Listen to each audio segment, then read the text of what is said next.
Allô mec? Ouais, ça va? Ouais, moi ça va pas trop, mais t'inquiète. Quoi, tu veux que je te parle? Vas-y, hein. Écoute.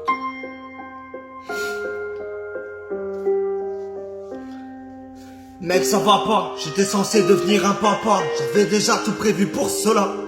Au final, il nous arrive que dalle, on a eu que des tales. Pourquoi la vie est devenue injuste, hein? Est devenue pathétique, tous mes proches sont hypocrites. Mon petit cœur s'effrite. Alors s'il te plaît, ne me demande pas d'arrêter, oui je vais la rouler, cette feuille d'été, et puis je vais la fumer. Alors elle va m'emmener dans un coin de paradis, au milieu d'Arabie Saoudite, tout près de ma fille. Je lui dirai de ne pas s'inquiéter, que papa est monté pour lui faire dessiner quelques bouts du carnet, puis je lui dirai que je l'aime, et je repartirai sans un mot, sans un bruit, pour vous dire au final que c'est la fin de ma vie, et que je n'ai pas vu ma fille.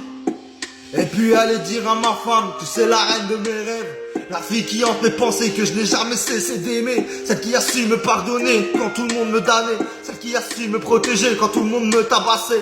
Et aller dire à ma famille que même si je suis parti, qui garde le sourire, je voudrais demander une chose, peut-être pas grand chose, mais chaque week-end, avoir que 2 roses, une pour moi et une pour ma fille. Aller dire à ma maman qu'elle a fait de moi un grand, un enfant peut-être démuni et bien souvent puni, mais c'est ainsi que va la vie. Aller dire à mes grands frères de jamais oui se prendre la tête avec ce qu'on appelle le destin, sans se faire un putain de cancer de l'intestin, de l'intestin.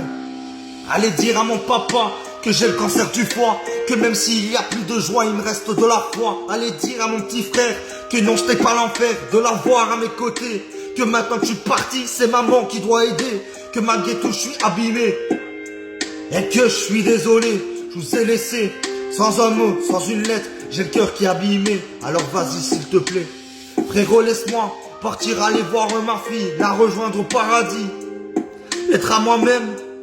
La vie est bourrée de cicatrices et de putain de traumatismes. J'ai souvent eu peur d'être pas à la hauteur. Quand j'avais peur, je me renfermais dans ma prison glacée sans me demander où était passé le passé. Où était le putain de passé? Laissez-moi aller près, oui, de ma fille. Je lui dirai de ne pas s'inquiéter, que papa est monté pour lui faire dessiner sur un bout de papier. Je lui dirai que je l'aime et je repartirai sans un mot, sans un bruit. Je m'évade au paradis.